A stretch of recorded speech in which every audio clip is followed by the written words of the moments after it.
अस्सलाम वालेकुम everyone and welcome to उस्ताद। मैं आपको हमारे इस केपीके के एमडीके 2024 के सॉल्व बायोलॉजी सेक्शन में खुशामदीद कहता हूँ। ये लेक्चर हमारा थर्ड पार्ट है इस सॉल्व सीरीज़ का, और आज हम जो फर्दर एमसीक्यूज़ हैं उनको डिस्कस करेंगे, जिनमें सबसे पहला एमसीक्यूज़ है हमारे पास कि during non conducting state the neuron membrane is permeable to influx of.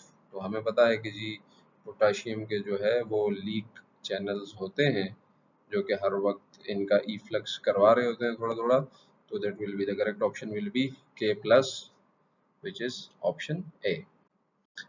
Now the next one is, which of the following neurotransmitters is lying outside the central nervous system? कौन सा न्यूरोट्रांसमीटर जो है वो central nervous system के बाहर होता है? That is a acetyl choline. ठीक है जी, तो करेक्ट ऑप्शन ए है। उसके बाद है depolarization sorry depolarization during conduction of nerve impulse is due to. Depolarization किसकी वजह से होती है? Inward movement of sodium ions. ठीक है जी, आपको पता है कि ये जो नर्व इम्पल्स है इसका जो कंडक्शन है उसमें सबसे पहले होती है डीपोलराइजेशन, जिसमें सोडियम अंदर को जाता है न्यूरॉन के। उसके बाद होती है रीपोलराइजेशन, जिसमें पोटाशियम बाहर को जाता है। तो यहाँ पर चूंकि आपसे डीपोलराइजेशन का पूछ रहे हैं तो the correct option will B A.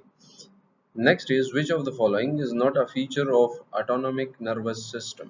Autonomic nervous system का फीचर कौन सा नहीं है, यानी कौन सा वो काम है जो ऑटोनॉमिक नर्वस सिस्टम परफॉर्म नहीं करता? तो हमें पता है कि autonomic, the name itself states के ये ऑटो वाली चीजें ये कंट्रोल करता है, जो ऑटो पे नहीं होती तो वो ये नहीं करता। तो बहुत सिंपल है जी, regulate response of skeletal muscles, क्योंकि ये हमारे अपनी विल के अकॉर्डिंग होता है, वॉलंटरी है, तो इस वजह से ये ऑटोनॉमिक नर्वस सिस्टम के अंडर नहीं आता, यानी ये उसका फीचर नहीं है। तो the correct option will be B. Next we have taste receptor is an example of. Taste receptor mechano है, नोसिसेप्टर है, फोटो है या कीमो? तो it's a chemo receptors because it receives detects the chemicals that are present in our food. Then we have, which of the following belongs to chordates? इनमें से कौन caudate है? Spider भी नहीं है, अर्थवर्म भी नहीं है, स्टारफिश हमें पता है it is not a fish, echinoderms है। तो the correct option will be C, trout fish. ठीक है जी, तो ट्राउट फिश जो है ये कोडेट से बिलोंग करती है। उसके बाद हमारे पास है, which of the following statement is incorrect regarding rate of enzymatic action? कौन सी स्टेटमेंट जो है वो इनकरेक्ट है regarding enzymatic action? Increase in enzyme concentration increases the rate, बिल्कुल ठीक है। B, increase in enzyme concentration reduce the rate, तो ये गलत है। देखते हैं कोई और भी गलत है या नहीं। All enzymes work at their maximum rate at optimum temperature, ये भी ठीक है।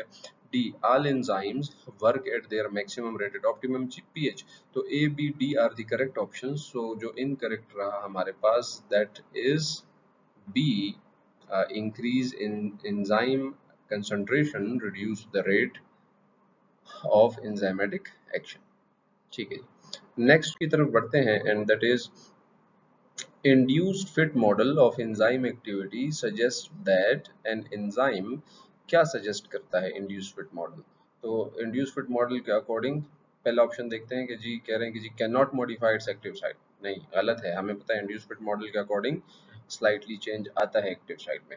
Can bind to a single substrate, no, ये लॉक एंड की मॉडल के कॉन्सेप्ट्स हैं दोनों। कैन कैटालाइज रिलेटेड रिएक्शंस, ठीक है, तो एक दूसरे से रिलेटेड रिएक्शंस जो होते हैं उनको कैटालाइज कर सकता है। यही इंड्यूस्ड फिट मॉडल की जो असल फाइंडिंग है वो ये है। तो the correct option will be C. Chromosomal abnormality in Turner syndrome is represented by. Turner syndrome की जो रिप्रेजेंटेशन है वो किस तरह से की जाती है? तो that is CX0, that is for Turner syndrome. Then we have the change in frequency of alleles at a locus that occurs by chance is known as। तो by chance events को क्या कहा जाता है जी? जेनेटिक ड्रिफ्ट कहा जाता है। Identify the correct pair of vestigial organs. Vestigial organs कौन से हैं? तो पहले में है जी हमारे पास ear muscles and vermiform appendix. अगर आप कंफर्म नहीं है तो आप किस तरह लगाएंगे? आपको पता है कि heart is not a vestigial organ, liver is not a vestigial organ, then again heart is not a vestigial organ. तो इसका मतलब कि जो सही ऑप्शन है वो हमारे पास है A, ear muscles and vermiform appendix. उसके बाद पूछा जा रहा है कि which of the following increases variation within a gene pool. एक जीन पूल के अंदर की वेरिएशन कौन जो है वो इंक्रीज करेगा? तो जीन पूल वही होता है जिसमें आप इनफ्लो आउटफ्लो वगैरह बंद कर देते हैं। तो जो एक सही वो बचता है हमारे पास option, that is C, gene mutations. तो आज के लेक्चर में ये 12 एमसीक्यूज डिस्कस हुए और अभी हम इस अगले लेक्चर में जो मज़ीद 12 एमसीक्यूज होंगे उन्हें डिस्कस करेंगे।